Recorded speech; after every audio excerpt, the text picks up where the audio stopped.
What are we doing here? And where are we gonna go? It's like we just woke up one morning and then it's welcome to the show. Don't ask any questions, just go with the flow. Make as much money as you can and try your best not to get broke.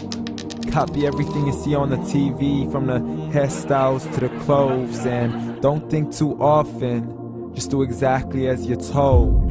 And if you ever get confused, then just turn towards the alcohol. You'll still hear your thoughts, then just turn up the radio as you learn to live a lifestyle of drugs, sex, and rock and roll. But in all honesty, I just need to know, is there more to the cycle than growing and getting old? Living and dying just to leave behind a happy home and a whole lot of property that somebody else is going to own.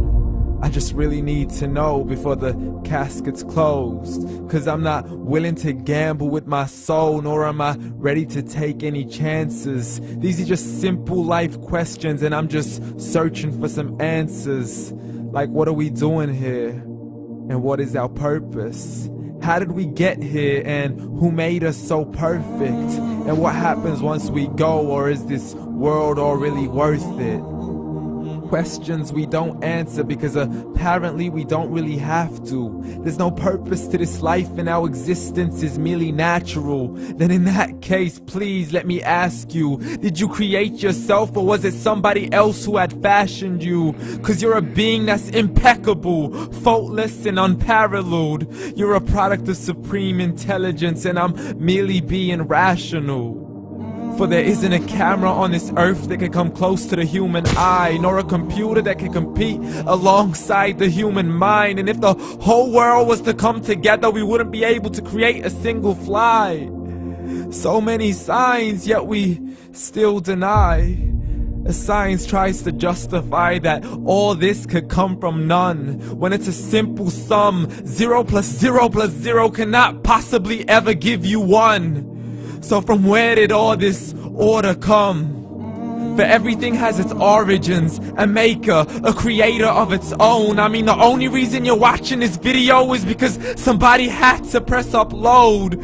So we can believe in the Big Bang, but I'd rather believe in He who caused it to explode. Allah, the creator of everything along with every single soul.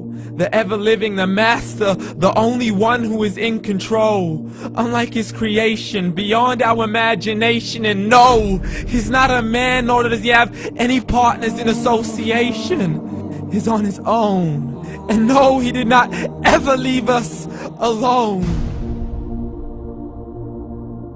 Just like every manufacturer, he left us with an instruction manual. The Quran and Islam, and I'm sorry to jump to conclusions, but it's the only one possible.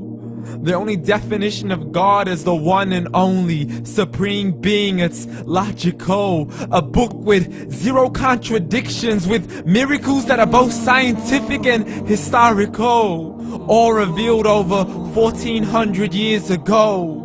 Like the detailed description of the human embryo. The descriptions of the human embryo in the Quran cannot be based on scientific knowledge in the 7th century. To the mountains as pegs holding firm the earth below, and the 2 seas that don't mix in a complete separate flow. To the planets in orbit, alternating night and day as they stay in flow. The expansion of the universe and the creation of everything from H2O. To the stories of the past and the preservation of Pharaoh. To identifying the lowest point in the land where Persia defeated Rome. The gushing fluid that created man in the glands between the ribs and the backbone. And not a word has changed, it's still the same. So please explain how all this was known over 1400 years ago. To a man who couldn't read or write, as he would recite whatever the angels spoke. And if you still don't believe, please try to come up with something that's even close. But you can't, so we took God as a mockery and his messengers as a joke. Muhammad could not read or write. How's somebody who can't read or write gonna start a religion? Dismiss these scriptures as legends and tales of the ancient folk, as we live life according to our whims, desires, and hopes. saying this life is the only home we will ever know. We will live then die, then simply turn to bones. YOLO!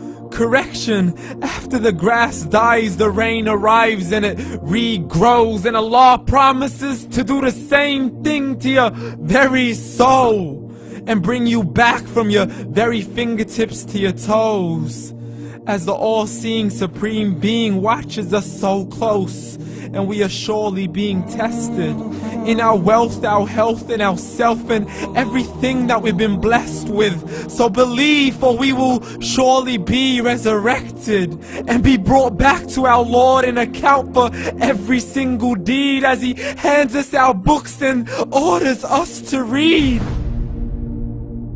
From the bad to the good and everything in between. You yourself are sufficient for your own accountability, so don't be mad at me. You are the one who thought He wouldn't come back to me. I gave you a whole life long to search after me, but you were busy in all that which was temporary. So read, and glad tidings to all those who believed. And if you disbelieve, read. And don't let that day be the first day you find out what your life really means. Read.